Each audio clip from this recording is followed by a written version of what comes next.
നമസ്കാരം. വാർത്താമഴയിലേക്ക് സ്വാഗതം. ഇപ്പോൾ വരുന്ന ഒരു പ്രധാന റിപ്പോർട്ടിലേക്കാണ് വാർത്താമഴ ആദ്യം കടക്കുന്നത്. മലപ്പുറം കരുളായി നെടുങ്കയത്ത് 2 പെൺകുട്ടികൾ പുഴയിൽ മുങ്ങി മരിച്ചു. സ്കൗട്ട് ആൻഡ് ഗൈഡ് ക്യാമ്പിനെത്തിയ 6ാം ക്ലാസ് വിദ്യാർത്ഥി ഐഷ റുദ, 9ാം ക്ലാസ് വിദ്യാർത്ഥി ഫാത്തിമ മുർഷിന എന്നിവരാണ് മരിച്ചത്. പുഴയിൽ കുളിക്കാൻ ഇറങ്ങിയപ്പോഴാണ് അപകടമുണ്ടായത്. സംഭവത്തിൽ വനമന്ത്രി എ കെ ശശീന്ദ്രൻ വിശദമായ അന്വേഷണത്തിന് നിർദ്ദേശം നൽകി. സമീർ ബിൻ കരീം മലപ്പുറത്തുനിന്ന് വിവരങ്ങൾ നൽകും. സമീർ, എന്താണ് സംഭവിച്ചത്? എങ്ങനെയാണ് ഈ അപകടമുണ്ടായത്? വിജയകുമാർ, ഇന്ന് വൈകുന്നേരം 6 മണിയോട് കൂടിയാണ് ഈ ഒരു അപകടം ഉണ്ടാകുന്നത്. നിലമ്പൂർ കരുളായി നെടുങ്കയത്ത് കരിമ്പുഴയുടെ കടവിലാണ് ഇത്തരം ഒരു അപകടം സംഭവിക്കുന്നത്.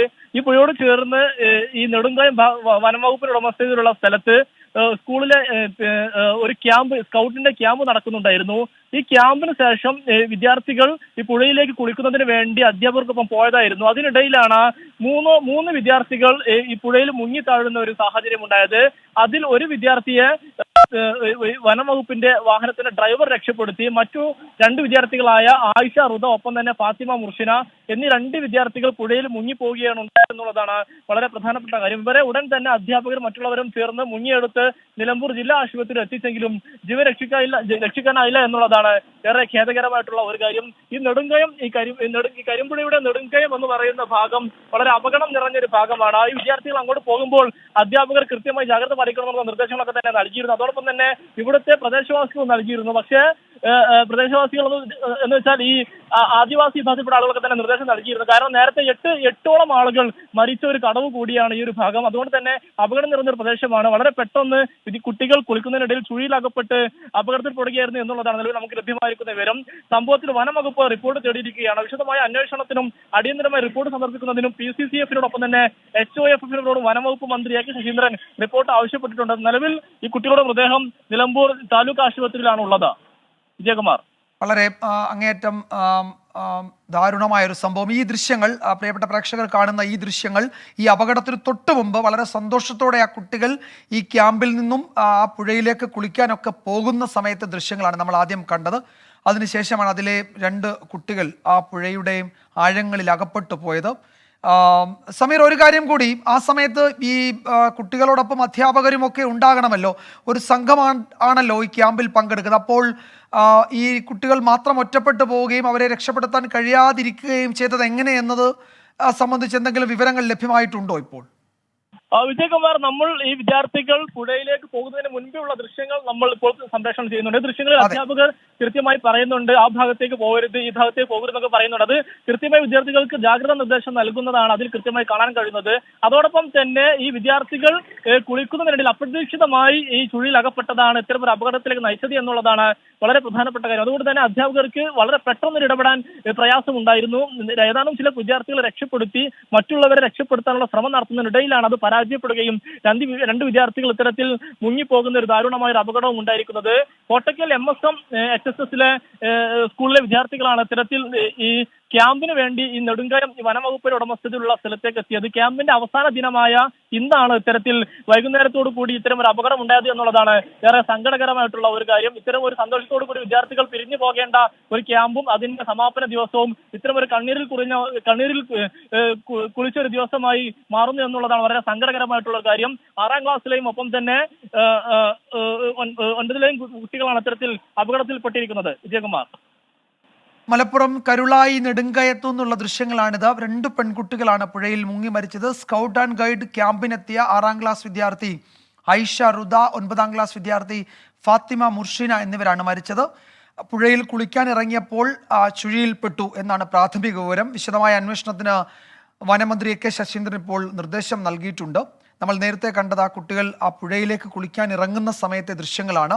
അവരുടെ ക്യാമ്പ് ഇന്ന് അവസാനിക്കുകയായിരുന്നു. ക്യാമ്പൊക്കെ കഴിഞ്ഞ് അവരവരുടെ വീടുകളിലേക്ക് മടങ്ങുന്നതിന് മുമ്പാണ് ഈ അതിദാരുണമായ സംഭവം ഉണ്ടായത്. സമീർ ബിൻ കരീമാണ് വിവരങ്ങൾ നൽകിയത് മലപ്പുറത്തു നിന്ന്.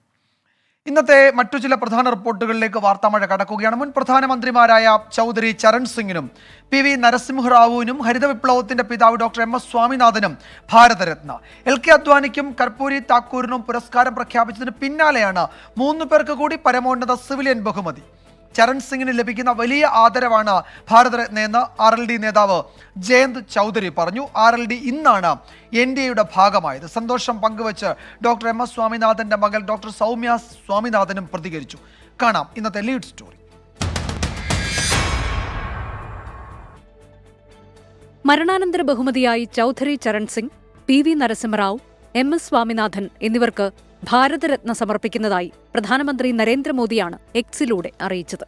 ഉത്തർപ്രദേശിലെ മീററ്റ് ജില്ലയിലെ നൂർപൂരിൽ 1902 ജനിച്ച ചരൺ സിംഗ് 1979 ജൂലൈ 28 മുതൽ 1980 ജാനുവരി 14 വരെയാണ് ഇന്ത്യയുടെ പ്രധാനമന്ത്രി പദം വഹിച്ചത്. ജനതാ പാർട്ടിയുടെ നേതാവായിരുന്നു അന്ന്. കോൺഗ്രസ് നേതാവായിരുന്ന PV നരസിംഹറാവു 1991 ജൂൺ 21 മുതൽ 1996 മെയ് 16 വരെ പ്രധാനമന്ത്രിയായിരുന്നു. അക്കാലത്താണ് രാജ്യം സാമ്പത്തിക ഉദാരവത്കരണത്തിലേക്ക് കടന്നത്. ഇന്ത്യയിലെ ഹരിത വിപ്ലവത്തിന്റെ പിതാവായ MS സ്വാമിനാഥന് ഭാരതരത്ന ലഭിച്ചതിൽ മകൾ ഡോക്ടർ സൗമ്യ വിശ്വനാഥൻ സന്തോഷം പങ്കുവച്ചു. So naturally I feel very proud and very happy that my father's work has been recognized by the highest civilian honor in India. Bharat Ratna is the highest honor that you can give. Charan സിംഗിന്റെ മകൻ അജിത് സിംഗ് രൂപീകരിച്ച രാഷ്ട്രീയ ലോക്ദൾ NDAയുടെ ഭാഗമാകും എന്ന വാർത്തയ്ക്ക് പിന്നാലെയാണ് ഭാരത് രത്ന പ്രഖ്യാപനം. ചരൺ സിംഗിനെ ഇഷ്ടപ്പെടുന്നവരുടെ ഹൃദയം പ്രധാനമന്ത്രി നരേന്ദ്രമോദി കീഴടക്കിയെന്ന് RLD അധ്യക്ഷനും അജിത് സിംഗിന്റെ മകനുമായ ജയന്ത് ചൗധരി പ്രതികരിച്ചു. 5 പേർക്കാണ് ഈ വർഷം ഭാരത് രത്ന പ്രഖ്യാപിച്ചത്. ജാനുവരി 23 സോഷ്യലിസ്റ്റ് നേതാവും ബീഹാർ മുൻ മുഖ്യമന്ത്രിയുമായ കർപ്പൂരി ഠാക്കൂറിനും ഫെബ്രുവരി 3 BJPയുടെ മുതിർന്ന നേതാവും മുൻ ഉപപ്രധാനമന്ത്രിയുമായ LK അദ്വാനിക്കും ഭാരത് രത്ന പ്രഖ്യാപിച്ചിരുന്നു. News desk 24. ചോദ്യങ്ങളുമായി കേന്ദ്ര ധനമന്ത്രി.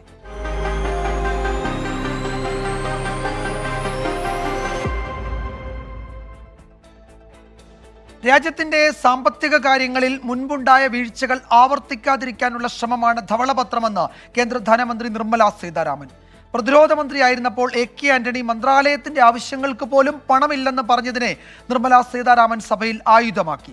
എന്തുകൊണ്ടാണ് AK ആന്റണിയുടെ മകൻ BJPയിൽ ചേർന്നതെന്ന് ചിന്തിക്കണമെന്നും മന്ത്രി പറഞ്ഞു. NK പ്രേമചന്ദ്രൻ അവതരിപ്പിച്ച നിരാകരണ പ്രമേയം തള്ളിയ ലോക്സഭ ധവളപത്രം അംഗീകരിച്ചു. Many years there was no construction of roads, airfields, nothing in the border areas. Unquote. ये किसने कहा सर? तब की डिफेंस मिनिस्टर, तब की रक्षा मंत्री AK एंटनी जी. ओके सर उनके बेटे हमारे पास है कि नहीं है वो मतलब नहीं है. रिकॉर्ड में डिफेंस मिनिस्टर का स्टेटमेंट पढ़ रही हूँ. AK ആന്റണി പ്രതിരോധ മന്ത്രിയായിരുന്നപ്പോൾ ഖജനാവ് കാലിയായതുകൊണ്ട് ശത്രുവിനെ എങ്ങനെയെങ്കിലും നേരിടാൻ പറഞ്ഞ കാലം കോൺഗ്രസ് ഓർക്കുന്നുണ്ടോ എന്ന് നിർമ്മല സീതാരാമൻ. ആന്റണിയുടെ മകൻ എന്തുകൊണ്ട് BJPയിൽ ചേർന്നുവെന്ന് ആലോചിക്കണമെന്നും മന്ത്രി പറഞ്ഞു. UPA ഭരണകാലത്ത് സ്വന്തം പാർട്ടിയുടെ ബിൽ വലിച്ചുകീറിയ ആളെ നേതാവായി അംഗീകരിക്കുന്ന പാർട്ടിയാണ് കോൺഗ്രസ്. അങ്ങനെയുള്ള കോൺഗ്രസിന് ധവളപത്രം ഇപ്പോൾ അവതരിപ്പിച്ചതിനെ എങ്ങനെ രാഷ്ട്രീയമായി ചോദ്യം ചെയ്യാൻ കഴിയുമെന്നും നിർമ്മല സീതാരാമൻ ചോദിച്ചു. ധവളപത്രം പാർലമെന്ററി ജനാധിപത്യത്തിന് വിരുദ്ധമാണെന്ന് നിരാകരണ പ്രമേയം അവതരിപ്പിച്ച NK പ്രേമചന്ദ്രൻ MP ആരോപിച്ചു. UPA സർക്കാരിന്റെയും NDA സർക്കാരിന്റെയും കാലത്തെ സാമ്പത്തിക സ്ഥിതി താരതമ്യം ചെയ്യുന്ന ധവളപത്രം ലോക്സഭ അംഗീകരിച്ചു. പാർലമെന്റ് ബജറ്റ് സമ്മേളനം നാളെ അവസാനിക്കും. 24 ഡൽഹി. മറ്റൊരു ദേശീയ റിപ്പോർട്ടിലേക്ക്. RLD NDAയിൽ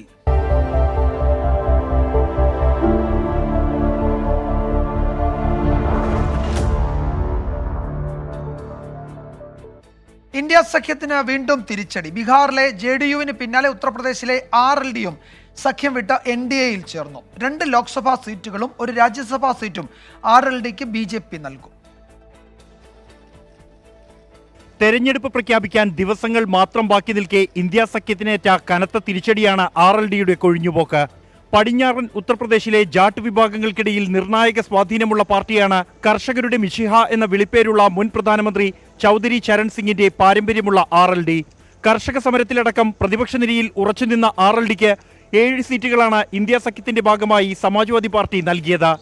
ഇതിന് പിന്നാലെ BJP നടത്തിയ പിൻവാതിൽ ചർച്ചകളിലൂടെയാണ് RLDയെ NDAയിൽ തിരിച്ചെത്തിച്ചത്.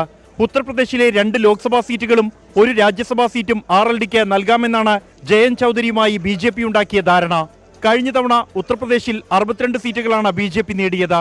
അയോധ്യ രാമക്ഷേത്രം യാഥാർത്ഥ്യമാക്കിയതോടെ ഇക്കുറി പരമാവധി സീറ്റുകൾ സ്വന്തമാക്കാമെന്നാണ് BJP കണക്കുകൂട്ടുന്നത്. ജാട്ട് മുസ്ലിം വോട്ടുകൾ വിധി നിർണ്ണയിക്കുന്ന പടിഞ്ഞാറൻ ഉത്തർപ്രദേശിൽ കർഷക സമരത്തിന്റെ കൂടി പശ്ചാത്തലത്തിൽ SP-RLD സഖ്യം തൂത്തുവാരാനുള്ള സാധ്യത മുന്നിൽ കണ്ടാണ് BJP RLDയെ അടർത്തിയെടുക്കുന്നത്. 24 ഡൽഹി. ലോക്സഭാ തെരഞ്ഞെടുപ്പ് അടുത്തിരിക്കെ വോട്ടർമാരുടെ കണക്കുകൾ പുറത്തുവിട്ട തെരഞ്ഞെടുപ്പ് കമ്മീഷൻ 96,88,00,000 വോട്ടർമാരാണ് ഇത്തവണയുള്ളത്. കഴിഞ്ഞ ലോക്സഭാ തെരഞ്ഞെടുപ്പിനേക്കാൾ 7.2 കോടി വോട്ടർമാർ കൂടുതലായുണ്ട്. 96,88,21,926 വോട്ടർമാരാണ് ഇക്കുറി രജിസ്റ്റർ ചെയ്തിട്ടുള്ളത്. കഴിഞ്ഞ ലോക്സഭാ തെരഞ്ഞെടുപ്പിനെ അപേക്ഷിച്ച് 6% വർധന. 49.7 കോടി പുരുഷ വോട്ടർമാരും 47.1 കോടി വനിതാ വോട്ടർമാരുമാണ് ഉള്ളത്. ട്രാൻസ്ജെൻഡർ വിഭാഗത്തിൽ 40,844 വോട്ടർമാർ. 18നും 19നും ഇടയിൽ പ്രായമുള്ള 1,84,00,000 വോട്ടർമാരുമുണ്ട്. 20നും 29നും ഇടയിൽ പ്രായമുള്ള യുവാക്കൾ മാത്രം 19 കോടിയിലേറെ. 80 വയസ്സു കഴിഞ്ഞ 1,85,00,000 വോട്ടർമാരുമുണ്ട്. ലോകത്തെ ഏറ്റവും വലിയ വോട്ടെടുപ്പെന്നാണ് രാജ്യത്തെ തെരഞ്ഞെടുപ്പിനെ കമ്മീഷൻ വിശേഷിപ്പിച്ചത്. തെരഞ്ഞെടുപ്പ് പ്രഖ്യാപനത്തിന്റെ ഭാഗമായാണ് വോട്ടർമാരുടെ കണക്കുകൾ പുറത്തുവിട്ടത്. 24 ഡൽഹി. കോൺഗ്രസിന്റെ സമരാഗ്നി.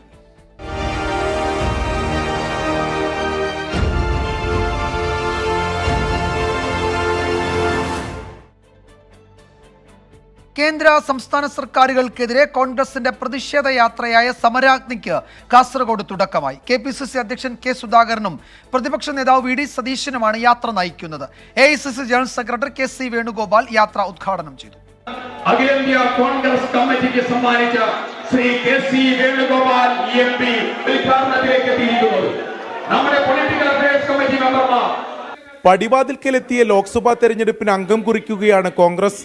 രാഷ്ട്രീയ ക്യാമ്പയിനൊപ്പം പ്രവർത്തകരെയും അണികളെയും തെരഞ്ഞെടുപ്പിനായി സജ്ജമാക്കുകയാണ് ലക്ഷ്യം. ദേശീയ തലത്തിൽ BJPക്ക് ബദൽ ശക്തി കോൺഗ്രസ് ആണെന്ന ക്യാമ്പയിൻ ഉയർത്തുമെങ്കിലും സംസ്ഥാന സർക്കാരിനെതിരായ രാഷ്ട്രീയ പ്രതിരോധം കൂടുതൽ ശക്തമാക്കുക തന്നെയാണ് പ്രധാന ലക്ഷ്യം. ന്യായമായ എല്ലാ പ്രശ്നങ്ങളിലും ഈ സർക്കാരിന്റെ കൂടെ എന്നും ഐക്യജനാധിപത്യം കൊണ്ടിട്ടുണ്ട്. പക്ഷേ ദൂർത്ത് നടത്താനും സ്വന്തക്കാർക്ക് വേണ്ടി ശമ്പളം കൊടുക്കാനും ഈ നാട് കൊള്ളയടിക്കാനുള്ള ലൈസൻസ് ഉണ്ടാക്കാനുള്ള ഏത് പരിപാടിക്കും UDF സഹകരണം തന്നിട്ടുണ്ടാവില്ല. അല്പം കൂടി കടന്ന് മുഖ്യമന്ത്രിയുടെ കുടുംബത്തെ ഉന്നമിട്ട് KPCC അധ്യക്ഷന്റെ പ്രതികരണം. സുരേഷുകാരന്റെ കുടുംബമാണ് പിണറായിയുടെ കുടുംബം. പക്ഷേ ഇന്ന് എക്സാലോജിക് കമ്പനിയുടെ MDയുടെ വീടാണ്, MDയുടെ കുടുംബമാണ് പിണറായി വിജയന്റെ കുടുംബം. ഒട്ടും ഭയപ്പെടുത്താതെ പ്രതിപക്ഷ നേതാവ് VD സതീശനും നമ്മുടെ സംസ്ഥാനത്തെ മുച്ചൂടും മുടിപ്പിച്ച അഴിമതി കൊണ്ട്, കെടുകാര്യസ്ഥത കൊണ്ട്, ദൂർത്തുകൊണ്ട് നമ്മുടെ പ്രിയപ്പെട്ട കേരളത്തെ ഇല്ലാതാക്കിയ വരാനിരിക്കുന്ന തലമുറകളെ പോലും വലിയ വിപത്തിലേക്ക് തള്ളിവിടുന്ന ഈ ധിക്കാരികളുടെ ഈ സർക്കാരിനെതിരായി, കേരള സർക്കാരിനെതിരായി, അവർക്കെതിരായി നമ്മൾ സമർപ്പിക്കുന്ന കുറ്റപത്രം കൂടിയാണ് സമരാഗ്നി. ഡൽഹിയിലെ സമരത്തിലൂടെ ഇടതുപക്ഷമുണ്ടാക്കിയ രാഷ്ട്രീയ മുന്നേറ്റത്തെ മറികടക്കുക പ്രധാന ദൗത്യമാണ്. സംസ്ഥാന ഭരണത്തിന്റെ വീഴ്ചയാണെന്ന പ്രചാരണം യാത്രയിൽ കൂടുതൽ കടുപ്പിക്കും. KPCCയുടെ സമരാഗ്നി യാത്ര പുറപ്പെടുമ്പോൾ ഉയർത്തിപ്പിടിക്കുന്ന മുദ്രാവാക്യം കേന്ദ്ര സംസ്ഥാന സർക്കാരുകൾക്ക് എതിരാണ്. എന്നാൽ യാത്രയിൽ മുഴങ്ങിക്കേൾക്കുന്നത് സംസ്ഥാനത്തെ പിണറായി സർക്കാരിനെതിരായ അതിരൂക്ഷ വിമർശനമാണ് എന്നുള്ളതാണ് വസ്തുത. കേരളത്തിലെ രാഷ്ട്രീയത്തിൽ BJP അല്ല നിർണായക ശക്തി എന്നുള്ളത് തന്നെയാണ് KPCC യാത്രയിലെ പ്രസംഗങ്ങളും തെളിയിക്കുന്നത്. കാസർഗോഡ് നിന്നും ദീപക് ധർമ്മടം, 24. മുഖ്യമന്ത്രിയുടെ മകൾ വീണ വിജയന് ഹൈക്കോടതിയിൽ പോകാൻ പാടില്ല എന്നുണ്ടോ എന്ന് CPM സംസ്ഥാന സെക്രട്ടറി MV ഗോവിന്ദൻ. 2 കമ്പനികൾ തമ്മിലുള്ള പ്രശ്നത്തെ രാഷ്ട്രീയവൽക്കരിക്കുകയാണ്. ഏതെങ്കിലും കേസിൽ ഇടപെടാൻ പാർട്ടിക്ക് താല്പര്യമില്ല. എന്നാൽ പിണറായി വിജയനെ അതിൽ ഉൾപ്പെടുത്താൻ ശ്രമിച്ചാൽ രാഷ്ട്രീയമായും നിയമപരമായും നേരിടുമെന്നും MV ഗോവിന്ദൻ വ്യക്തമാക്കി. അതെ, അവരെ അഭിപ്രായം അതാണ്. അവർ കോടതി പോയിക്കോട്ടെ, അതിനെന്താ ഞങ്ങൾക്ക്. ഞാനൊരു കാര്യം നിങ്ങളോട് വളരെ വ്യക്തമായിട്ട് പറയാം. ഇതിൽ യഥാർത്ഥ ഏതെങ്കിലും കേസിൻ്റെ അത് ഇടപെടാനൊന്നും പാർട്ടിക്ക് താല്പര്യമില്ല. അപ്പം നിങ്ങൾ രാഷ്ട്രീയമായിട്ടാണ് ഇതിനെ കൈകാര്യം ചെയ്യാൻ നിങ്ങൾ ഉദ്ദേശിക്കുന്നത്. ആ രാഷ്ട്രീയമായ കാര്യമാണ് ഞങ്ങൾ തുറന്നു കാണിക്കുന്നത്. കമ്പനികൾ തമ്മിലുള്ള പ്രശ്നത്തെ അടിസ്ഥാനപ്പെടുത്തിയുള്ള കേസും കേസിൻ്റെ ഭാഗമായിട്ടുള്ള സ്റ്റേയുടെ ഭാഗമായിട്ടുള്ള കോടതിയും ഒക്കെ കൈകാര്യം ചെയ്തതിന് ആർക്കാ തീർക്കേണ്ട കാര്യം? ഒരു പ്രശ്നത്തിൻ്റെ മേലെ ഒരു വിഭാഗം കോടതി പോകുന്നു എന്ന് പറഞ്ഞാൽ അതിൻ്റെ അർത്ഥം ന്യായാന്യായങ്ങൾ കൃത്യമായിട്ട് കൈകാര്യം ചെയ്യപ്പെടട്ടെ. ഞങ്ങൾ ആദ്യമേ പറഞ്ഞിട്ടുള്ളത് നിയമപരമായിട്ടും രാഷ്ട്രീയമായിട്ടും നേരിടുന്നതാണ്. പിണറായി വിജയനെ അതിൽ കൂട്ടിച്ചേർത്തതിനാണ് രാഷ്ട്രീയമായിട്ട് നേരിടുക. മറ്റ് എന്തെങ്കിലും പ്രശ്നങ്ങളുണ്ടെങ്കിൽ നിയമപരമായിട്ട് നേരിടും. ഇത്രയേ പറഞ്ഞിട്ടേ അർത്ഥമുള്ളൂ.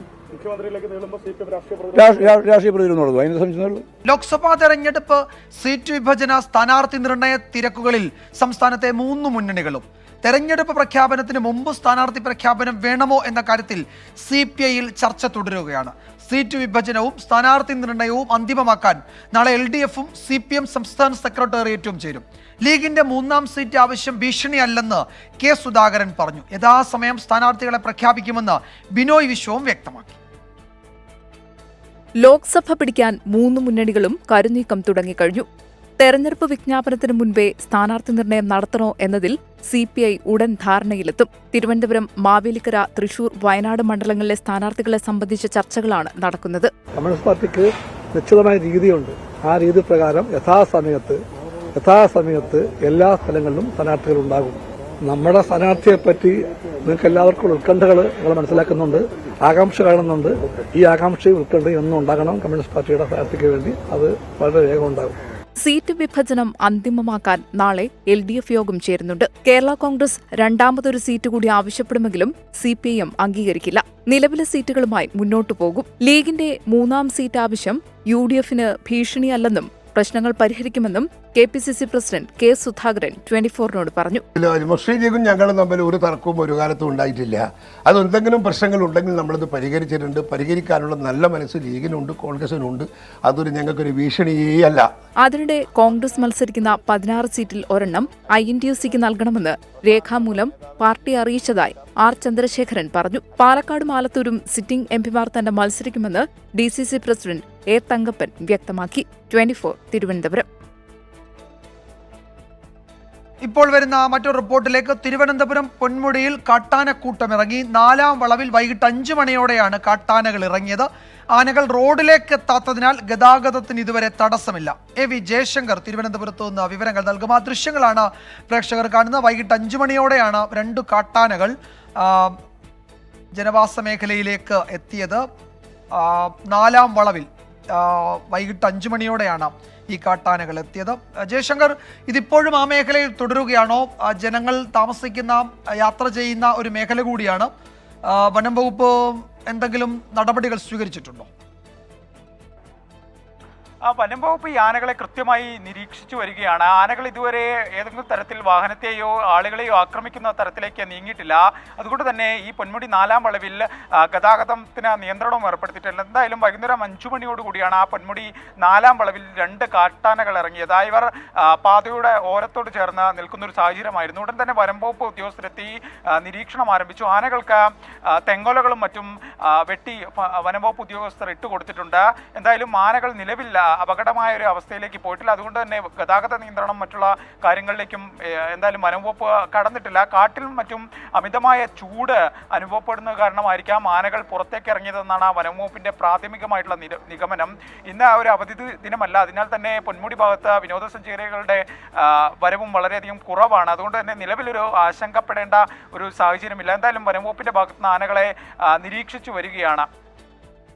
യെസ്, 2 ആനകളാണ് ആ പരിസരത്തുള്ളത്. റോഡിലേക്ക് ഇറങ്ങാത്തതിനാൽ അവിടെ ഗതാഗത തടസ്സമില്ല. വിജയശങ്കറാണ് വിവരങ്ങൾ നൽകിയത് തിരുവനന്തപുരത്ത്. കേന്ദ്രത്തിനെതിരെ കേരളത്തിന്റെ സത്യവാങ്മൂലം.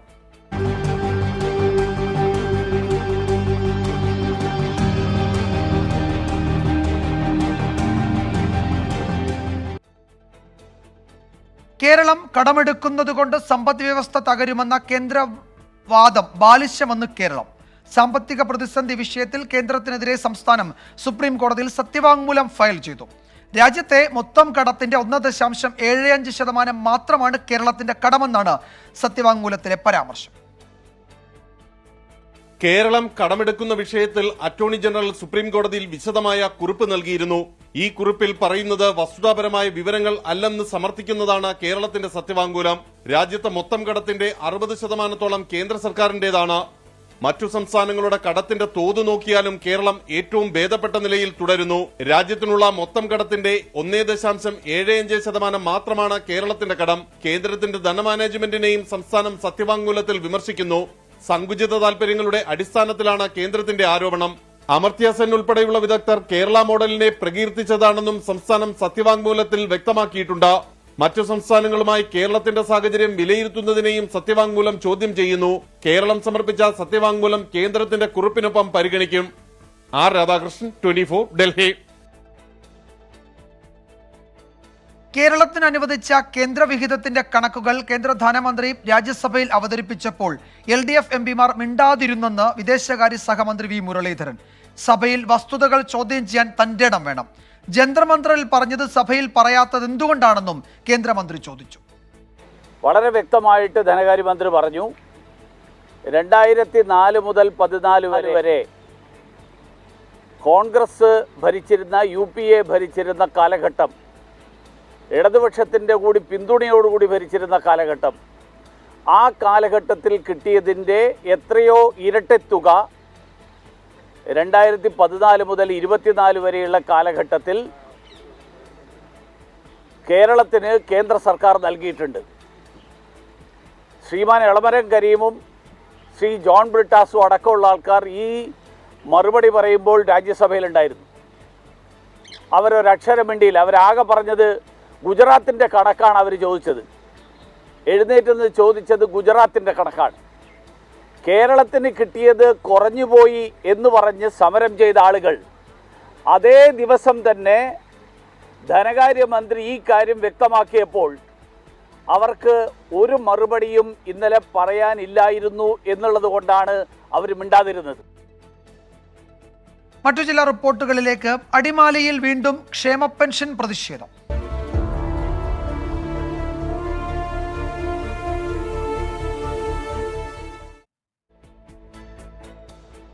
ക്ഷേമ പെൻഷൻ മുടങ്ങിയതിനെ തുടർന്ന് ഇടുക്കി അടിമാലിയിലെ വൃദ്ധ ദമ്പതികൾ നടത്തിയ പ്രതിഷേധം അവസാനിപ്പിച്ചു. എല്ലാ സഹായവും ചെയ്യാമെന്ന് CPM നേതാക്കൾ അറിയിച്ചതോടെ ദയാവധത്തിന് തയ്യാറെന്നെഴുതിയ ഫ്ലെക്സ് അഴിച്ചുമാറ്റി. എന്നാൽ വാഗ്ദാനങ്ങൾ പാലിച്ചില്ലെങ്കിൽ ശക്തമായ പ്രതിഷേധം വീണ്ടും നടത്തുമെന്നും ദമ്പതികൾ വ്യക്തമാക്കി. പെൻഷന് വേണ്ടി കുത്തിയിരുന്ന് സമരം ചെയ്താലും നൽകാൻ പണമില്ല എന്നായിരുന്നു മന്ത്രി സജി ചെറിയാന്റെ പ്രതികരണം.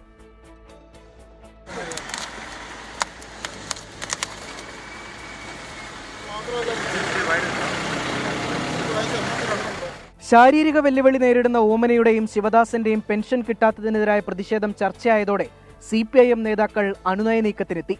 1.5 മണിക്കൂർ നീണ്ട ചർച്ചയ്ക്കൊടുവിൽ പ്രതിഷേധം അവസാനിപ്പിക്കാമെന്ന് വൃദ്ധ ദമ്പതികൾ സമ്മതിച്ചു. അവർ പറഞ്ഞത് മാസാമാസം പെൻഷൻ തരും, അല്ലെങ്കിൽ വേറെ എന്തെങ്കിലും കാര്യങ്ങളുണ്ടെങ്കിൽ അവർ ചെയ്തു തരാമെന്ന് പറയുന്നുണ്ട്. അദ്ദേഹത്തോട് എനിക്ക് സ്നേഹവും ബഹുമാനവും ഉണ്ട്. അതുകൊണ്ട് സമരം ഞാൻ അവസാനിപ്പിക്കുക. കാര്യങ്ങളൊക്കെ ഏറ്റെടുത്തിട്ടുണ്ട്. അവർ നടത്തുമെന്നുള്ള ഉറപ്പും എനിക്കുണ്ട്. ഞങ്ങളുടെ കാര്യം എന്തുണ്ടെങ്കിലും ഏറ്റെടുത്തിട്ടുണ്ട് സഖാവ്. ദമ്പതികളുടെ പ്രതിഷേധത്തിനു പിന്നിൽ മറ്റാളുകൾ ഉണ്ടെന്നാണ് CPIM Adimali area secretary Chandy P. Alexander പറഞ്ഞത്. പെൻഷൻ കൃത്യമായിട്ട് മാസം കൊടുക്കാൻ ഗവൺമെൻറ് നടപടി ചെയ്യുന്നതിൻ്റെ ഭാഗമായി ബഡ്ജറ്റിൽ തന്നെ നിർദ്ദേശങ്ങൾ വന്നിട്ടുണ്ട്. ആ കാര്യത്തിൽ ഞങ്ങൾ ഇടപെടും. ഇനി അതിൻ്റെ ഒരു കുറവുകൊണ്ട് ഇവർക്ക് ഒരു ബുദ്ധിമുട്ട് എന്ന് പറയില്ല. അത്തരം കാര്യങ്ങൾ വന്നാൽ ഞങ്ങൾ ഇടപെട്ട് സഹായിക്കും അവർ തീർച്ചയായിട്ടും. സ്വമേധയാകാൻ സാധ്യതയില്ല. ആരെങ്കിലും കാണും ഇതിൻ്റെ പുറകിൽ. പെൻഷന് വേണ്ടി കുത്തിയിരുന്ന് സമരം ചെയ്താലും നൽകാൻ പണമില്ലെന്നായിരുന്നു മന്ത്രി സജി ചെറിയാന്റെ പ്രതികരണം. ദമ്പതികളുടെ പ്രതിഷേധ സമരത്തിന് പിന്നാലെ BJP ഭക്ഷ്യക്കിറ്റ് എത്തിച്ചു നൽകി. സർക്കാർ പെൻഷൻ നൽകുന്നതുവരെ 1600 രൂപ നൽകുമെന്ന് യൂത്ത് കോൺഗ്രസും പറഞ്ഞിരുന്നു. 24 ഇടുക്കി. പാകിസ്ഥാനിൽ തെരഞ്ഞെടുപ്പ് ഫലം വന്നുകൊണ്ടിരിക്കുന്നതേ ഉള്ളൂ. ഭരിക്കാൻ നവാസ് ഷെരീഫ്.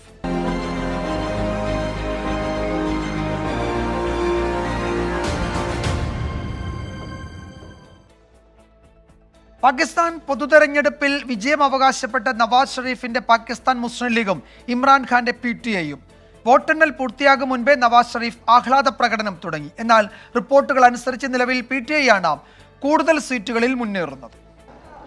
ഇന്നലെ ആരംഭിച്ച വോട്ടെണ്ണൽ മന്ദഗതിയിലാണ് പുരോഗമിക്കുന്നത്. 217 മണ്ഡലങ്ങളിലെ വോട്ടെണ്ണിയപ്പോൾ 88ഇടത്ത് മുൻ പ്രധാനമന്ത്രി ഇമ്രാൻഖാന്റെ PTIയുടെ പിന്തുണയുള്ള സ്വതന്ത്ര സ്ഥാനാർത്ഥികൾ ജയിച്ചു.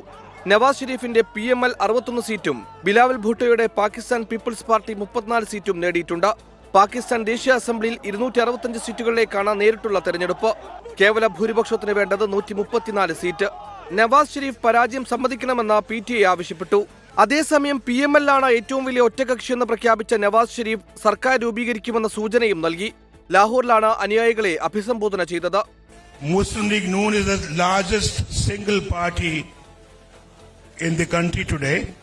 सब पार्टियों के मैंडेट का एहतराम करते हैं. जिनको भी मैंडेट मिला है हम दिल की गहराइयों से एहतराम करते हैं, चाहे वो पार्टी है, चाहे वो फर्द वाहिद है, चाहे वो आजाद लोग हैं. ജയിലിൽ കഴിയുന്ന ഇമ്രാൻഖാൻ തെരഞ്ഞെടുപ്പിൽ മത്സരിച്ചില്ല. ഇമ്രാൻഖാന്റെ പാർട്ടിക്ക് തെരഞ്ഞെടുപ്പ് കമ്മീഷൻ ചിഹ്നം നിഷേധിച്ചതിനാൽ പാർട്ടി അനുയായികൾ സ്വതന്ത്രരായാണ് മത്സരിച്ചത്. സൈന്യം ഇടപെട്ടെന്ന് ആരോപിക്കുന്ന തെരഞ്ഞെടുപ്പിൽ അപ്രതീക്ഷിത മുന്നേറ്റമാണ് PTI നടത്തിയത്. ആർക്കും കേവല ഭൂരിപക്ഷം ലഭിച്ചില്ലെങ്കിൽ PMLN PPP സഖ്യ സർക്കാരിനാണ് സാധ്യത. News desk 24. ഗുരുവായൂർ ദേവസ്വത്തിന് കീഴിലുള്ള പുന്നത്തൂർ കോട്ടയിൽ ആനകളെ മർദ്ദിച്ചതിൽ രൂക്ഷ വിമർശനവുമായി ഹൈക്കോടതി. ആർക്കാണ് ആനക്കോട്ടയുടെ ചുമതലയെന്നും ആർക്കൊക്കെതിരെ നടപടിയെടുത്തെന്നും കോടതി ചോദിച്ചു. ചൊവ്വാഴ്ചയ്ക്കകം ദേവസ്വം സത്യവാങ്മൂലം സമർപ്പിക്കണമെന്ന് ഹൈക്കോടതി ഉത്തരവിട്ടു. ആനക്കോട്ടയിൽ പാപ്പാന്മാർ ആനകളെ മർദ്ദിക്കുന്ന ദൃശ്യം പുറത്തുവന്നതിന് പിന്നാലെ രൂക്ഷ പ്രതികരണവും കടുത്ത നടപടികളുമാണ് ഹൈക്കോടതിയിൽ നിന്നുണ്ടായത്. ആർക്കാണ് ആനക്കോട്ടയുടെ ചുമതലയെന്ന കോടതി ആരാഞ്ഞു. ആനകളെ മർദ്ദിച്ച സംഭവത്തിൽ ആർക്കെതിരെയൊക്കെ നടപടിയെടുത്തെന്നും കോടതി ചോദിച്ചു. എന്താണ് ആനക്കോട്ടയിൽ നടക്കുന്നതെന്ന അറിവുണ്ടോ എന്നും ഗുരുവായൂർ ദേവസ്വത്തോട് കോടതി ചോദിച്ചു. ആനകളുടെ സംരക്ഷണം സംബന്ധിച്ച എല്ലാവിധ ഉത്തരവുകളും പാലിക്കപ്പെടുന്നുണ്ടെന്ന് ഉറപ്പാക്കണമെന്ന് കോടതി ദേവസ്വം ബോർഡിനോട് നിർദ്ദേശിച്ചു. ഇരുമ്പുതോട്ടി ഉപയോഗിക്കുന്ന പാപ്പാന്മാർക്കെതിരെ കർശന നടപടി വേണം. ആനക്കോട്ടയിൽ CCTV സ്ഥാപിക്കണമെന്നും കോടതി നിർദ്ദേശിച്ചു. ഇതിനിടെ ഇത്തരം സംഭവം ആവർത്തിക്കാതിരിക്കാനാണ് ശ്രമിക്കുന്നതെന്നും കുറ്റക്കാർക്കെതിരെ നടപടിയെടുക്കാൻ തീരുമാനിച്ചതായും മന്ത്രി K. രാധാകൃഷ്ണൻ പ്രതികരിച്ചു. അതേസമയം ആനകൾക്ക് മർദ്ദനമേറ്റ സംഭവവും അതിന്മേൽ എന്തൊക്കെ നടപടികൾ സ്വീകരിച്ചു എന്നിവയുമടക്കം ചൊവ്വാഴ്ചയ്ക്കകം സത്യവാങ്മൂലം സമർപ്പിക്കാൻ ഡിവിഷൻ ബെഞ്ച് നിർദ്ദേശിച്ചു. 24 കൊച്ചി. ഉത്സവകാലത്തെ നിയന്ത്രണങ്ങളൊന്നുമില്ലാത്ത ആന എഴുന്നള്ളത്തിനെതിരെ ഹൈക്കോടതി. ആനകളെ കൊണ്ടു നടക്കുന്നതിന് പിന്നിൽ ഇടനിലക്കാരാണെന്നും സാമ്പത്തിക ലാഭം മാത്രമാണിവർ നോക്കുന്നതെന്നും കോടതി വിമർശിച്ചു. അരിക്കൊമ്പൻ ഇപ്പോൾ എവിടെയാണെന്ന് ചോദിച്ച കോടതി റേഡിയോ കോളർ വിവരങ്ങൾ കൈമാറാനും നിർദ്ദേശിച്ചു.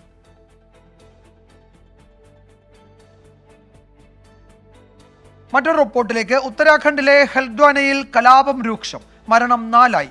ഭൂമി കയ്യേറിയെന്നാരോപിച്ച് ഒരു വിഭാഗത്തിന്റെ ആരാധനാലയവും മതപഠന സ്ഥാപനവും പൊളിച്ചതിന് പിന്നാലെയാണ് കലാപം തുടങ്ങിയത്. അക്രമികളെ കണ്ടാലുടൻ വെടിവെക്കാനാണ് പോലീസിന് നിർദ്ദേശം നൽകിയിരിക്കുന്നത്. സ്ഥിതിഗതികൾ വിലയിരുത്താൻ മുഖ്യമന്ത്രി പുഷ്കർ സിംഗ് ധാമി ഉന്നതതല യോഗം ചേർന്നു.